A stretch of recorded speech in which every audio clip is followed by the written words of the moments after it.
el diezmo en el Nuevo Testamento, segunda parte. La resurrección del diezmo.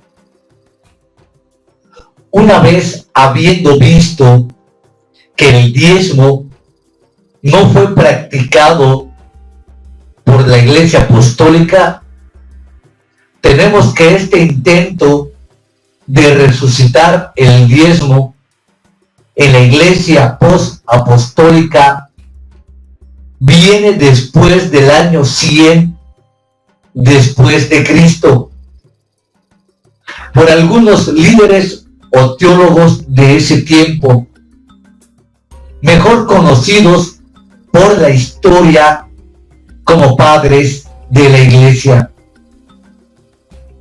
Estos líderes, los cuales vinieron a suplir la ausencia de liderazgo en la Iglesia cuando los apóstoles ya no se encontraban sobre la tierra.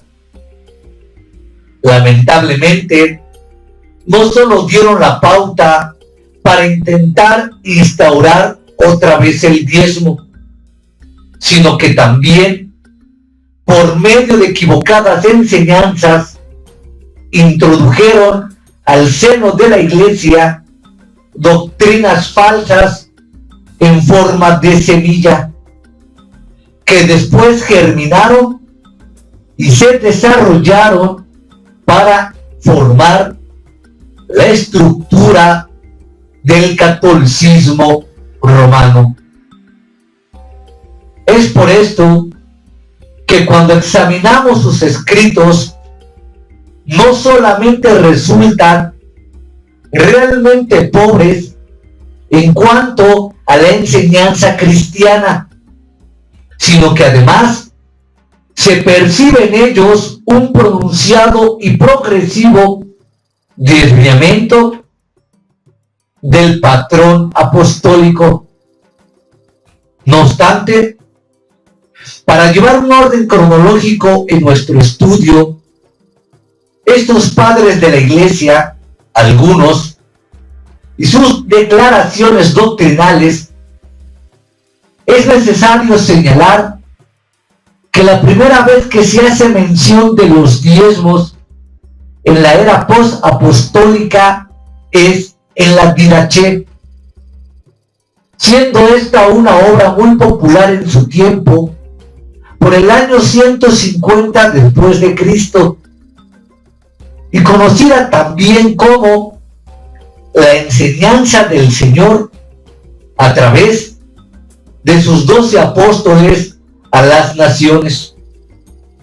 La Didaché, de autor desconocido, se convirtió en un manual para la vida de la Iglesia debido a que en ese entonces todavía no existía la Biblia como hoy la conocemos, pues el Nuevo Testamento existió solamente a partir de la mitad del segundo siglo. La Didaché, sin embargo, era espuria, y en ella se presentaban las enseñanzas como si éstas en realidad proveniesen de los mismos apóstoles. Además, para empeorar aún más las cosas, con el transcurso del tiempo y a fin de actualizarla en relación a los cambios que se daban en las prácticas de las iglesias, también se le fueron añadiendo y modificando conceptos doctrinales. Aunado a lo anterior, existen también el hecho, conocido por todos los estudiosos del tema, que la Didaché presenta una evidente y muy marcada influencia judía.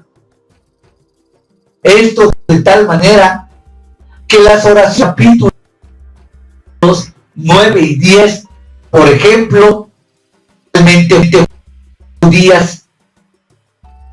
Estando así las cosas, resulta pues entendible ¿Por qué la Didache menciona el diezmo, acerca del cual en el capítulo 13 dice: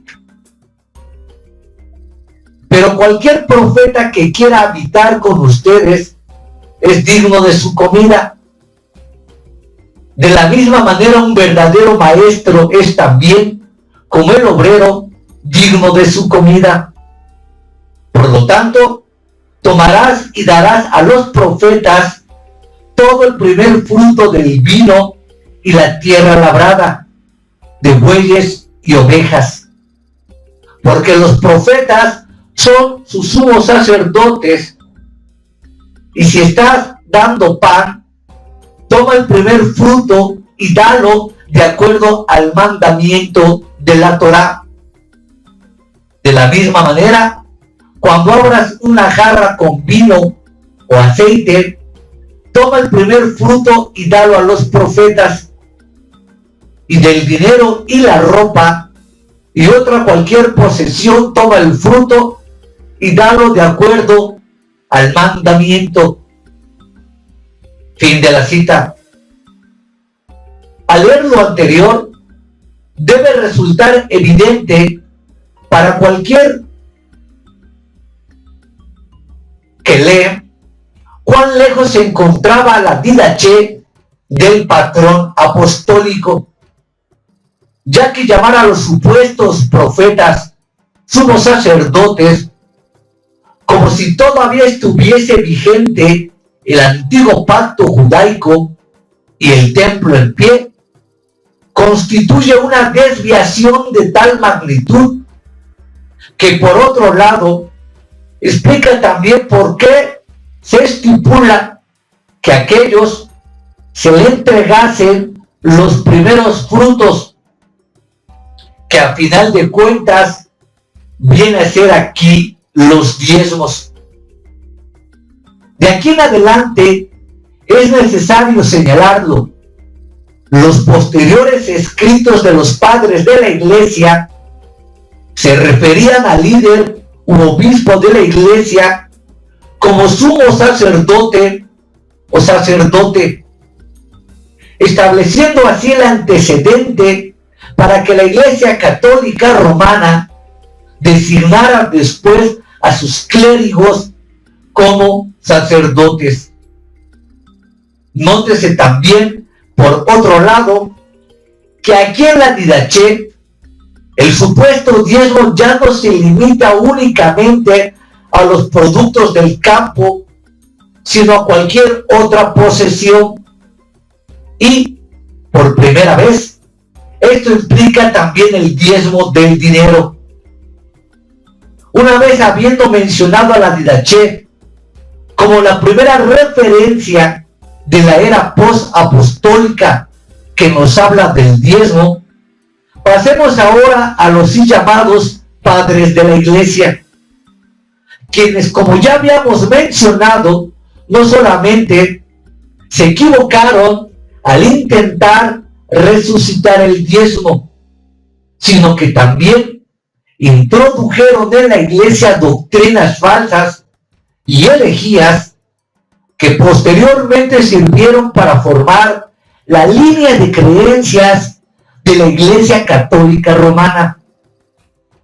Así, nos damos cuenta una vez más que la Iglesia Católica Romana nunca fue fundada por Jesucristo ni los primeros apóstoles, como han intentado hacernos creer a lo largo de 2000 años.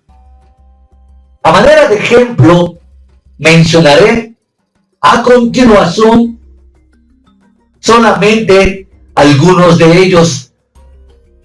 Número 1, Clemente de Alejandría, año 150-215. Fue el primero en utilizar tendenciosamente el término griego cleros para designar a los obispos. Este término aparece una sola vez en el Nuevo Testamento, en Primera de Pedro 5:3, donde dice no teniendo señorío sobre la herencia, cleros de Dios, que están bajo vuestro cuidado. La cual herencia son pues los creyentes en general, pero no los obispos. No obstante, con el transcurso del tiempo, esta nociva interpretación propició que se formasen jerarquías religiosas y se dividiese el cuerpo del Señor en clérigos, los obispos, y los laicos, los creyentes en general.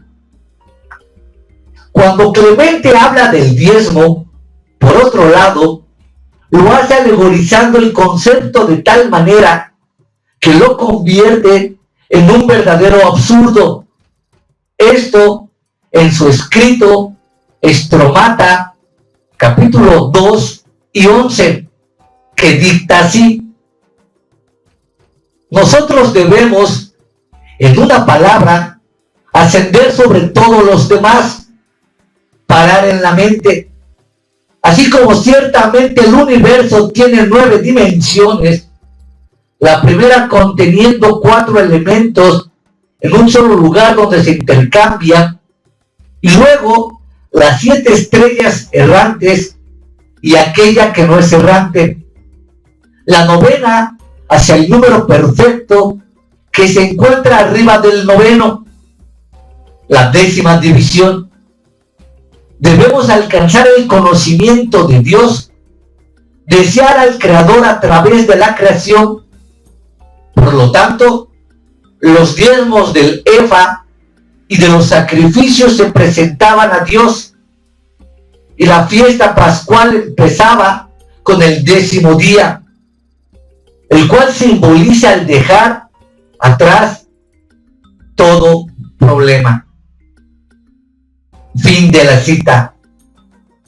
Este argumento se parece al moderno argumento de Guillermo Maldonado, autollamado apóstol y profeta, que intenta seducir la mente de los incautos enredando toda clase de palabras fingidas. Número 2. Orígenes, en el año 185-254, considerado uno de los más importantes padres de la Iglesia, fue responsable de introducir a la Iglesia la semilla de la doctrina católica romana del purgatorio. Esto al afirmar que el castigo de los impíos no era el final, y que aún los ángeles caídos serían salvados. Al referirse a los diezmos, Orígenes alegoriza también como Clemente de Alejandría, aunque su interpretación alegórica acerca del número 10 no resulta tan absurda ni tan fantasiosa como la de su contemporáneo.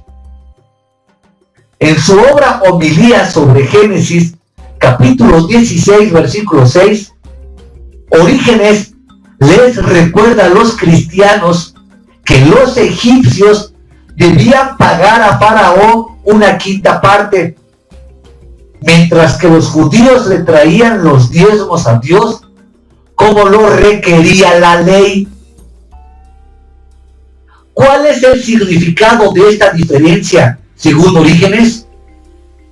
El número 5 se refiere a los 5 sentidos del hombre, a los cuales los egipcios servían como nación carnal que era. El número 10, no obstante, es símbolo de perfección, y por eso al pueblo de Dios se les dieron 10 mandamientos. Así también en el Nuevo Testamento, el siervo le entregó a su amo una ganancia de 10 talentos, y por ello recibió autoridad sobre 10 ciudades.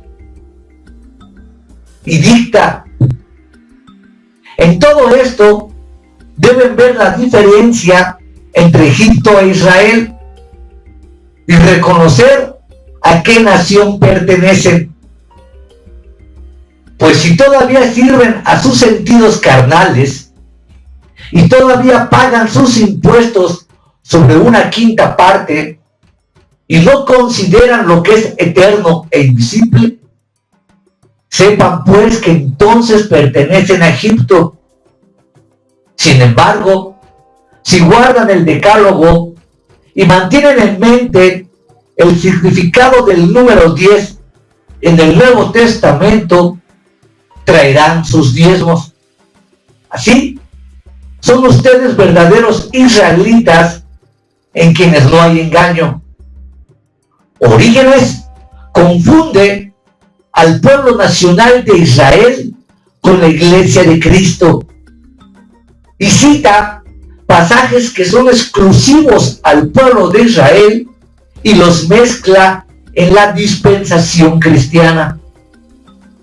Orígenes también, al referirse al diezmo, recurría constantemente, como los demás padres de la iglesia, a considerar equivocadamente a los levitas del Antiguo Testamento como el prototipo de los líderes u obispos de la iglesia, confundiendo el templo de Israel con la iglesia, a quienes en ese entonces equivocadamente se les nombraba como sacerdotes. En su obra Homilías sobre Josué, capítulo 17, versículo 3, Orígenes señala: Dios ordenó al sacerdote levita que no poseía tierra para sí, que viviese con un israelita que tuviese tierra. Y el sacerdote levita debía recibir del israelita aquellas cosas materiales de las cuales él carecía. Así como el israelita debía recibir las cosas divinas y celestiales del sacerdote levita, el sacerdote debe ser enteramente libre para dedicarse por completo al servicio de Dios. Él debe ser proveído, así como proveemos aceite a una lámpara para que pudiese dar luz.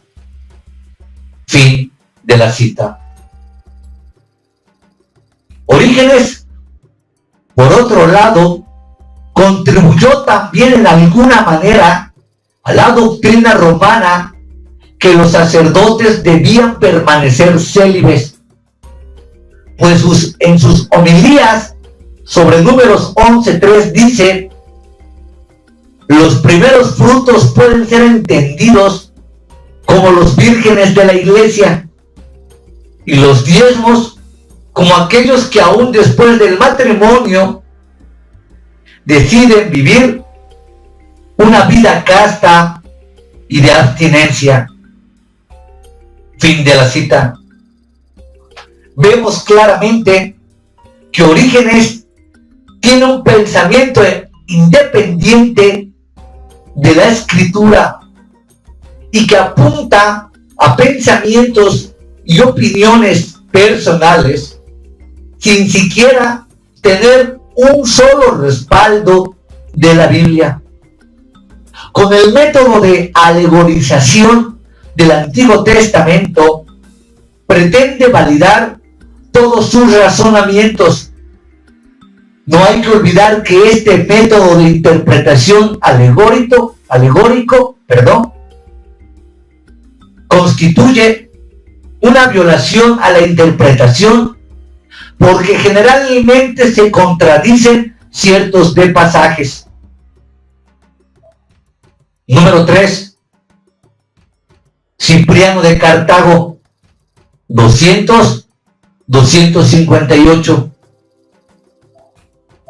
Hombre de gran influencia en su época, fue el que más contribuyó a la doctrina católica romana del sacerdotalismo, pues afirmaba que el obispo había sido divinamente escogido como sumo sacerdote para mediar entre Dios y su pueblo. Según él, solamente el obispo podía ordenar a otros clérigos, ya que el obispo tenía poderes conferidos por autoridad divina. E igualmente, no podía haber perdón de pecados mayores a menos que interviniese el sacerdote. Cipriano utilizaba constantemente el término Iglesia Católica y fue el primero en referirse a ella como madre, fuera de la cual también, afirmaba Cipriano, nadie podía ser salvo. Cipriano, al referirse al diezmo, evidentemente también propagaba el mismo error de sus contemporáneos al afirmar que los levitas del Antiguo Testamento ahora eran representados por los líderes y sacerdotes de la iglesia, los cuales, como ya hemos visto, para ese entonces ya se les llamaba sumos sacerdotes, u obispos. En su escrito Cartas 1, Cipriano señala esto cuando afirma que antes eran los levitas quienes ocupaban esta posición bajo la ley, pues cuando la tierra se dividió y las 11 tribus recibieron su propiedad, los levitas, quienes habían sido puestos aparte para el servicio del templo y del altar, no recibieron porción. Y mientras los demás se ocuparon en el cultivo de la tierra, los levitas se ocuparon del servicio a Dios y a recibir un diezmo de la producción agrícola de las 11 tribus para su sustento. Esta es pues la manera que Dios ordenó. Los levitas no debían ser cargados con deberes terrenales. Y así es hoy en día con los sacerdotes. Aquellos que han sido llamados para el oficio de clérigos en la iglesia, de ninguna manera deben ser estorbados en su administración de los asuntos divinos. Fin de la cita. Número 3. Juan Crisóstomo, año 344-407. Un hombre que vivió como ermitaño durante 4 años y contemporáneo del teólogo católico San Agustín, fue ordenado como sacerdote en el año 386 y después llegó a ser llamado patriarca de Constantinopla. Esto cuando el catolicismo romano ya se encontraba más estructurado gracias al impulso que le había brindado el emperador Constantino en el año 337. Cuando Crisóstomo habla de los diezmos en uno de sus sermones, homilía sobre la epístola a los Efesios, capítulo 2, vemos que compara a los cristianos como inferiores a los judíos porque los cristianos no diezman. E incluso, curiosamente, les lanza una especie de amenaza muy parecida a aquellos que se practican hoy en el protestantismo en las iglesias evangélicas y cristianas. Es decir, el castigo del infierno eterno, el castigo de Dios, la ira de Dios, enemigo de Dios, para aquellos que no cumplen con el diezmo según ellos. Pues les dice que los judíos daban sus diezmos y después daban también diezmos adicionales. Alguien me comentó con gran asombro que cierta persona da el diezmo qué vergonzoso resulta que aquello que era considerado como algo normal entre los judíos, según la ley, ahora resulta sorprendente para el cristiano. Y si no pagar el diezmo pone a un hombre en peligro con Dios, consideren entonces cuántos se encuentran en tal peligro hoy en día. Fin de la cita. Esta amenaza se parece a las amenazas y verborrea que lanza Cash Luna en sus predicaciones para todo aquel que no quiere dar su dinero a su iglesia.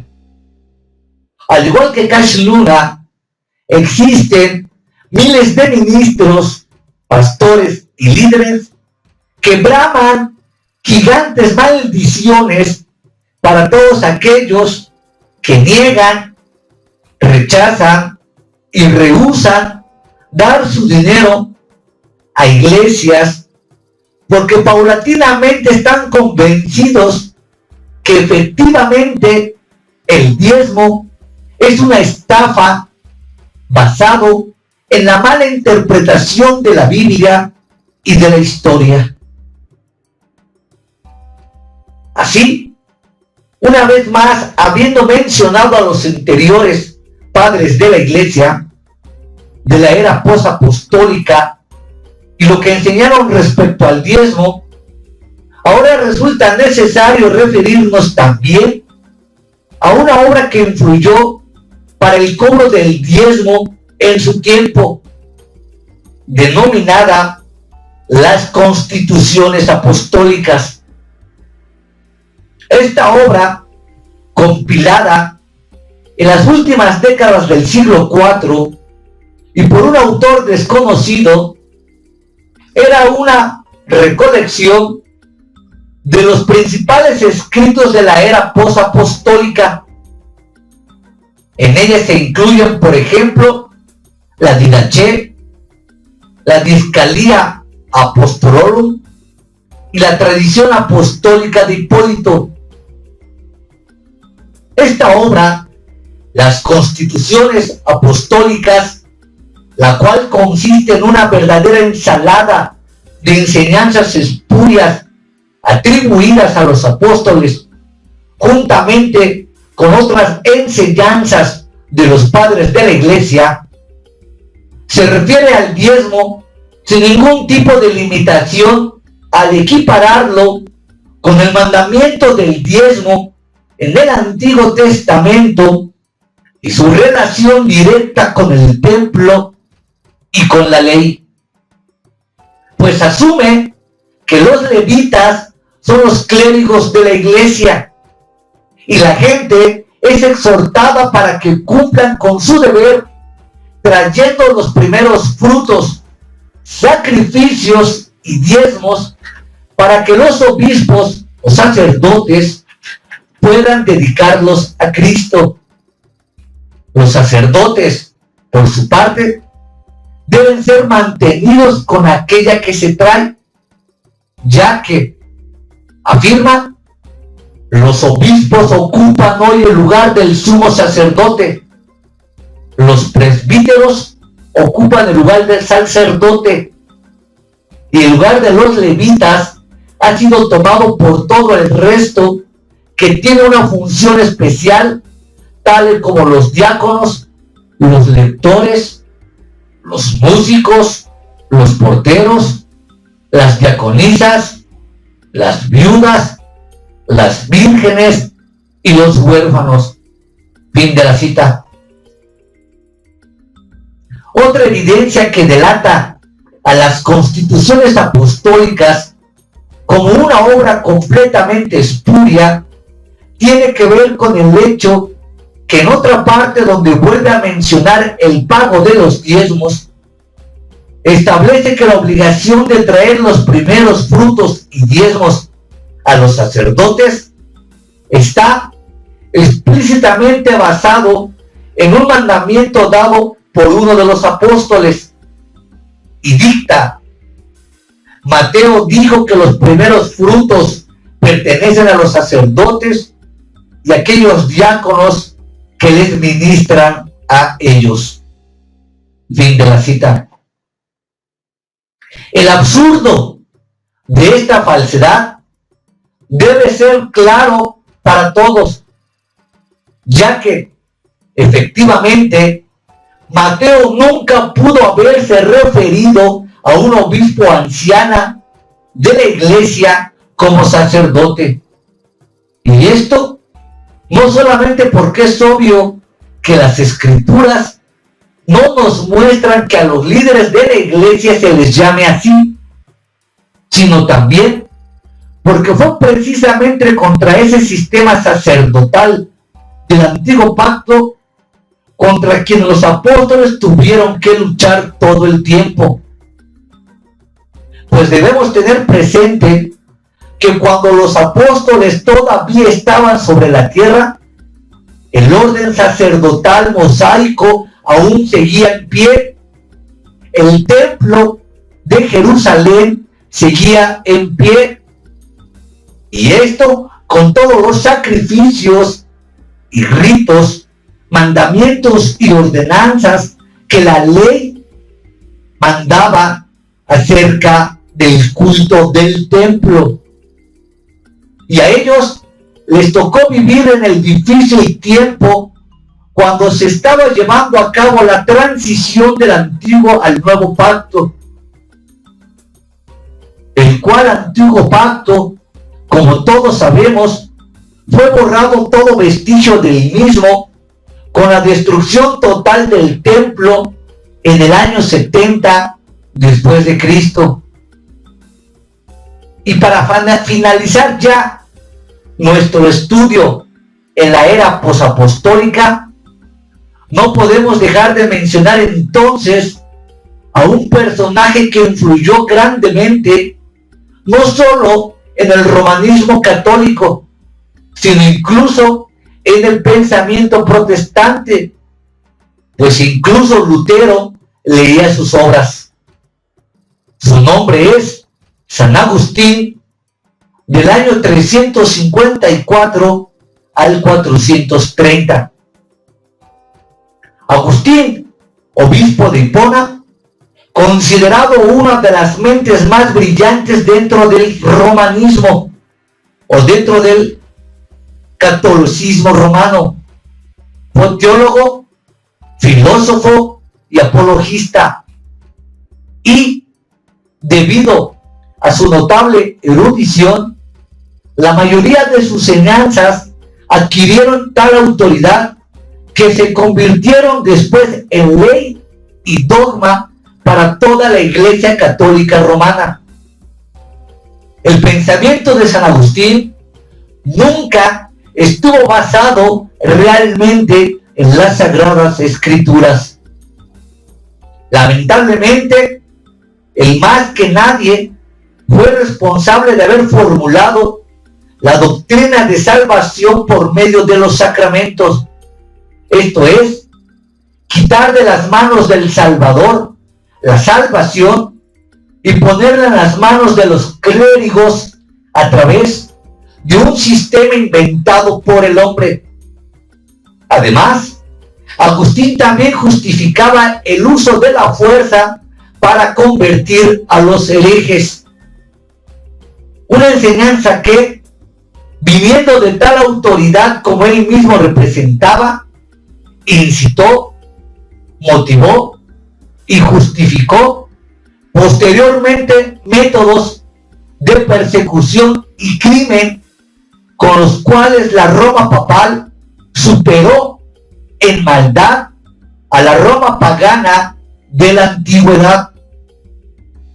Considerando pues la influencia que logró ejercer este personaje, vemos que el peso de la autoridad teológica de Agustín en favor del diezmo vino a remachar aún más el clavo que ya había sido clavado por los padres de la iglesia que le precedieron. Esto al extremo que varios de sus sermones respecto al diezmo, Agustín incluso lo relaciona con la salvación? Pues dice que Dios promete salvación eterna al hombre que da diezmos. Y ya que puedes merecer dones materiales, así como eternos, para ti mismo, a traer los diezmos, ¿por qué quieres privarte de esta doble bendición por causa de tu propia codicia? Fin de la cita. Pareciere que en los tiempos modernos estamos viviendo de las herejías resucitadas de hace más de 1500 años y colocándolas a nivel de las Sagradas Escrituras. Las herejías modernas, las herejías que populan hoy en las iglesias evangélicas, cristianas o protestantes, tienen más peso que aún las propias Escrituras.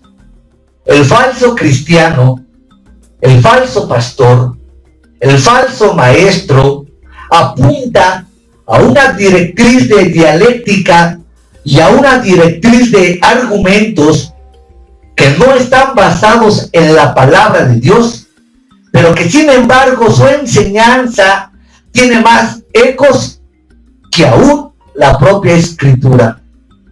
Miles y miles de cristianos, según ellos, siguen más la voz autoritaria del pastor, del profeta, del ministro y del apóstol que de la Sagrada Escritura.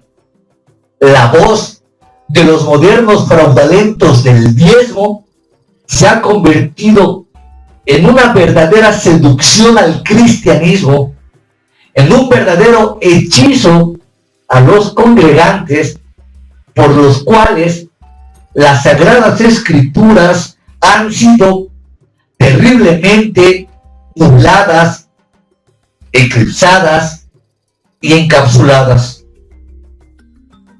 A manera de conclusión, no obstante, aquí resulta necesario aclarar que aunque hemos visto cómo los padres de la iglesia exhortaban continuamente a la gente para que diezmase, la realidad es que ni aún así el diezmo logró implementarse cabalmente, pues el registro histórico nos muestra que en ese periodo los clérigos y sacerdotes más bien vivían de ofrendas voluntarias irregulares, y la implementación del diezmo como ley eclesiástica no sucedió hasta aproximadamente 2 siglos después, lo cual veremos en el próximo video.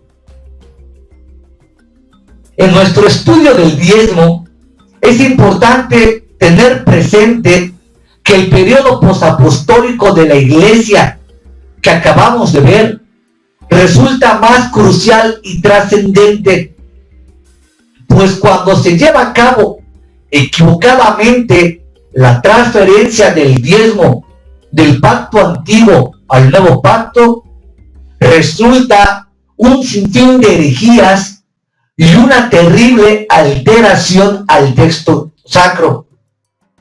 A esto es lo que yo he denominado la teología del reemplazo, la cual hemos visto principalmente por medio de comparar o identificar sin ninguna base bíblica al orden sacerdotal del antiguo pacto judío y del templo y de la ley o la Torá con los líderes u obispos de la iglesia cristiana, a quienes también para tal efecto se les empezó a llamar tendenciosamente y abusivamente sacerdotes. Y por ello mismo es que desde entonces hasta el día de hoy a los clérigos católicos romanos, que no son cristianos y no es un sinónimo dentro de la teología, se les denomina como sacerdotes. Lamentablemente, las desviaciones de la era posapostólica no se limitaron únicamente al cobro de los diezmos, sino también incluyeron un gran número de doctrinas falsas y de herejías que fueron sirviendo poco a poco para el creciente poder espiritual y militar de la Iglesia Católica Romana. Esto es importante saberlo, pues aún cuando hizo su aparición la Reforma Protestante alrededor del año 1520, la Iglesia Católica Romana contaba ya con más de 1000 años de existencia, y el protestantismo, por su parte, le copió algunos elementos al catolicismo romano, incluyendo el diezmo. De esta forma se vio el nuevo nacimiento de un sistema religioso. Año 585, el diezmo se convierte en ley eclesiástica. Anteriormente mencioné el hecho que durante el periodo posapostólico, caracterizado por el surgimiento de los así llamados padres de la Iglesia, a pesar que los líderes exhortaban a la gente para que diezmase, los sacerdotes no vivían del diezmo, sino de ofrendas voluntarias. Y esto seguramente porque, aunque de continuo se hacía referencia al diezmo, no obstante, todavía no había sido declarado como obligatorio por ninguna ley eclesiástica. Sin embargo, después del año 500 después de Cristo, cuando el Imperio Romano empezó a declinar debido principalmente a las invasiones de los bárbaros, este entró en una gran recesión que afectó también por extensión a la religión oficial del imperio, es decir, el romanismo católico. Estando así las cosas, las necesidades del culto romano evidentemente se acentuaron, lo cual propició que entonces, en el Concilio de Macón, Francia, en el año 585, un grupo de clérigos francos pidió que se regularizara el diezmo y fue declarado obligatorio. Posteriormente, el papado estableció también la pena de excomunión para aquellos que no cumpliesen con el diezmo. Esto en los concilios Cabilonense II en el norte de Argelia en el año 603, en Turononce III, Antigua Asia Central, año 813, y Montino en el año 888. Habría que recordar que la excomunión no era cualquier cosa, sino algo más bien temido, pues aquellos que eran excomunicados no podían ejercer ningún puesto público y tampoco tenían ningún derecho como ciudadanos, y si se enfermaban o enfrentaban cualquier problema, nadie debía prestarles ayuda. De esta manera se encontraban pues completamente aislados de cualquier tipo de caridad humana, y si alguien mostraba siquiera el más leve acto de bondad hacia un excomulgado, esa persona se convertía entonces también en un severo candidato para la excomunión. La excomunión fue aplicada de una manera tirana y profana por parte de la Iglesia Católica Romana a todos aquellos que no seguían sus impíos intereses o estaban en contra de cualquier dogma eclesiástico. Este truco de la excomunión todavía se usa ferozmente dentro de círculos católicos. Afortunadamente ya no tiene el mismo efecto y afortunadamente ahora tenemos las escrituras que nos van guiando claramente a la faz de Jesucristo, y sabemos también que la excomunión es simplemente un arma más de la hechicera católica, que simplemente es un truco, es una falacia, es un mito inventado por el catolicismo con el único propósito de mantener domados a todos los creyentes. Carlomagno y el diezmo. Ningún imperio en toda la historia ha resucitado jamás. Sin embargo, Carlomagno, del año 742 al 814, rey de los francos y emperador romano, fue quien más estuvo cerca de lograrlo.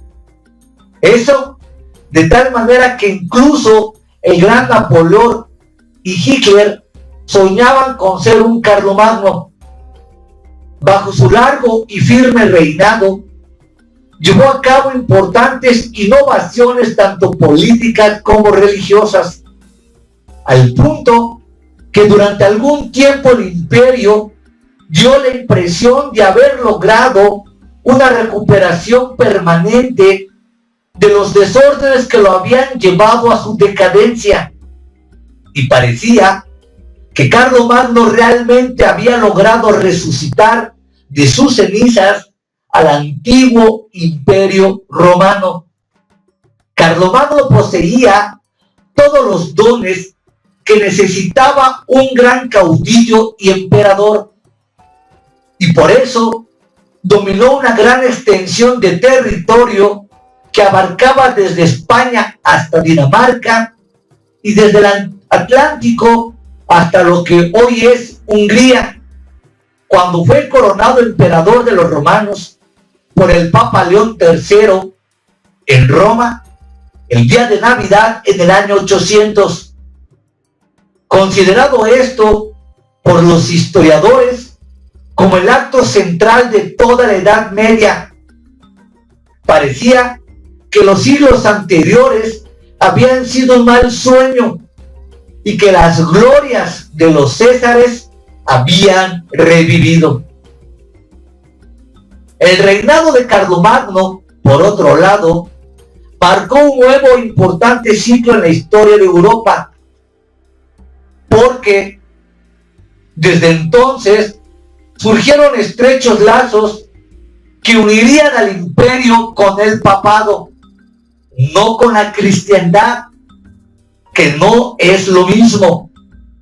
Y es que Carlomagno, quien se concebía a sí mismo como cristiano, o más bien como católico, esto, a pesar que era sumamente autocrático, cruel en sus guerras, practicaba la adivinación, bajo la cual guiaba su gobierno, supersticioso y muy dado a la adoración del culto de reliquias y de imágenes, convirtió al papado en aliado y sostén de su dinastía carolingia, que le debía su acceso a la monarquía, y exigió a los clérigos católicos que fueran fieles auxiliares de su política, por lo cual los obispos tenían la tarea de secundar a los condes en materia política y administrativa.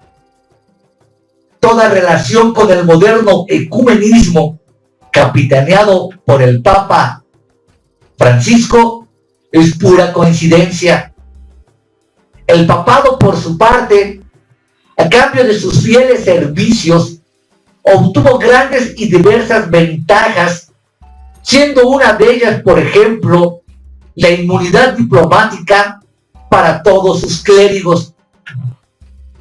Pero lo más importante, sin duda, consistió en que Carlomagno convirtió al diezmo en obligación civil, estipulada en los capilares del año 779 y 794, para beneficio del papado en todo el imperio.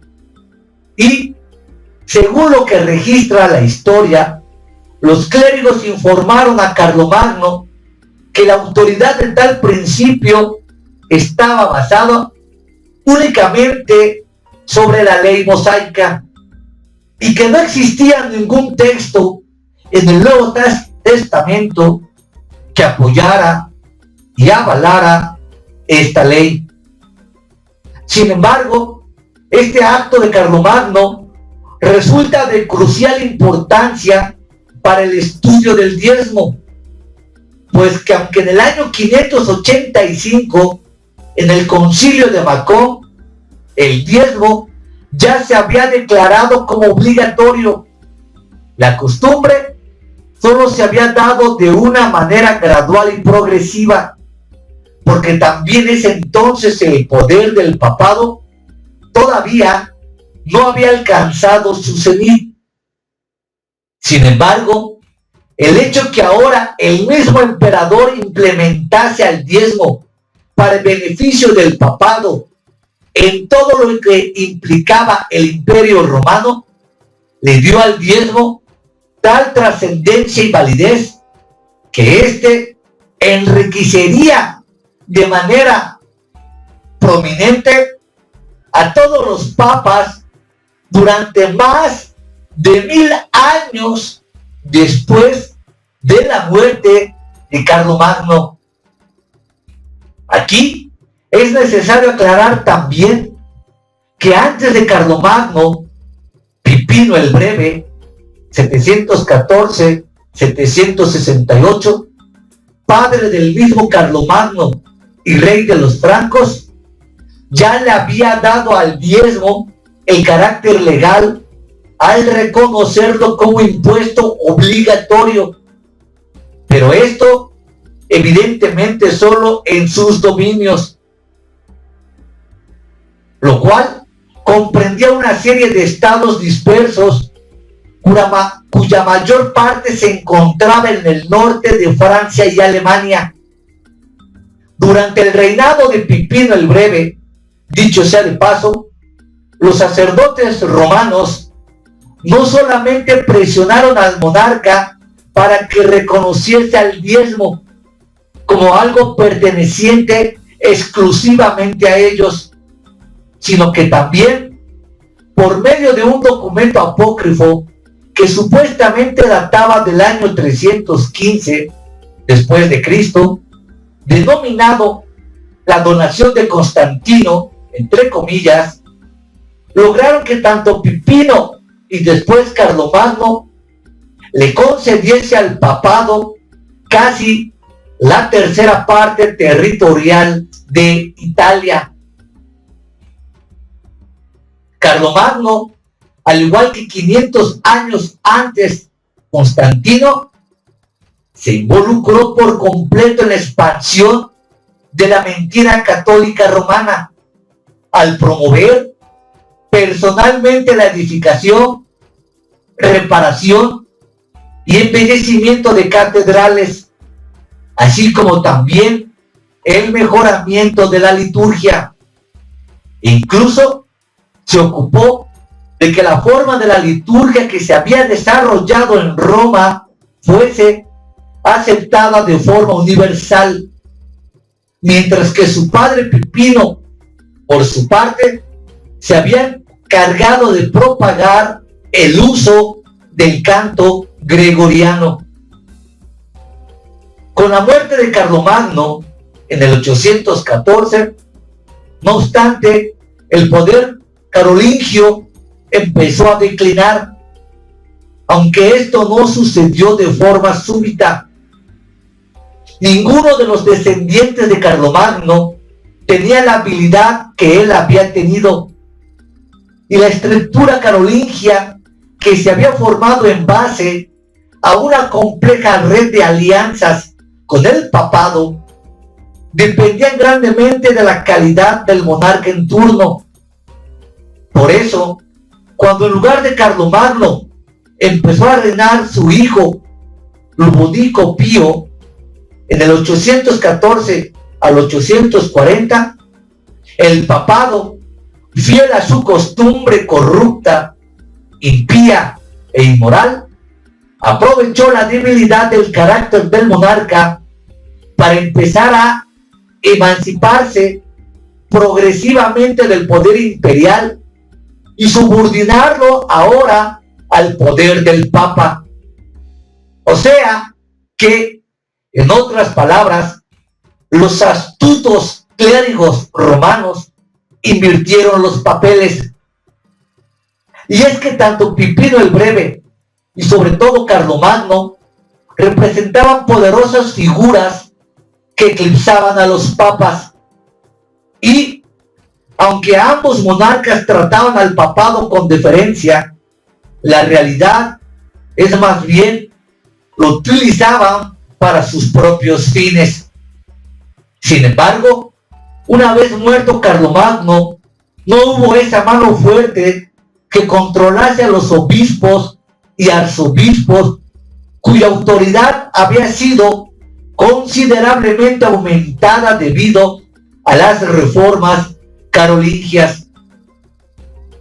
Por lo tanto, históricamente hablando, es un hecho que la declinación de la dinastía carolingia dio lugar entonces al creciente poder del papado, el cual también, aprovechando la ausencia de un emperador autocrático que lo limitara en sus pretensiones, progresivamente con el transcurso del tiempo fue adquiriendo más y más y más poder, basado en artilugios, trucos, mentiras e impiedades para hacerse afín con el poder.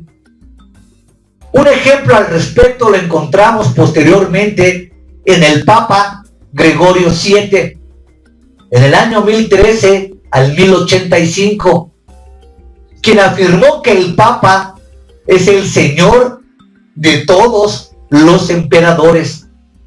Fin de la cita. Y también que tenía derecho a destronar y coronar reyes. Además, declaró que los sacerdotes habían ser elegidos por el Papa y no nombrados por el rey o el emperador, como se había hecho hasta entonces. La anécdota histórica que narro a continuación nos muestra el poder alcanzado por el papado en el tiempo de Gregorio VII, que dice así: en esta época el rey de Alemania era Enrique IV, coronado después como emperador por Clemente III, un joven muy capaz de 25 años, quien había confiado a algunos de sus obispos germanos gran parte de la administración de su reino. Pero, si no lograba nombrar a todos los hombres de su confianza, sus manos estarían atadas para gobernar como él deseaba. Y Gregorio VII se le oponía a esto. En este estado de cosas, convocó en el 1075, a un consejo de obispos germanos que declararon depuesto a Gregorio VII, a quien también el rey le envió una carta que terminaba con estas palabras: yo, Enrique, rey por la gracia de Dios, junto con todos nuestros sacerdotes, te digo que bajes de tu trono y seas maldito por todas tus generaciones. Fin de la cita. A esto, el Papa respondió excomulgando a Enrique y declarándolo destronado. Posteriormente, Enrique descubrió que los nobles germanos no estaban decididos para ayudarlo contra Gregorio y, para no perder su trono, tuvo que ir precipitadamente en el 1077 a Canosa, Italia, donde el Papa se encontraba como huésped en el castillo de la condesa Matilde. Una vez más allí, el Papa lo hizo esperar a él y a su esposa descalzos sobre la nieve durante 3 días, ambos con vestimenta de humildes penitentes, implorando perdón y misericordia, que finalmente fue otorgada después de sufrir toda clase de humillaciones. Fin de la cita. Esta manera de proceder no es la única a lo largo de toda la historia de los impíos papas.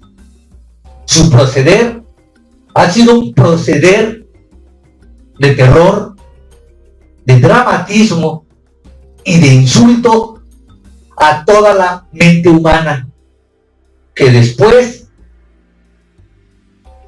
comentaré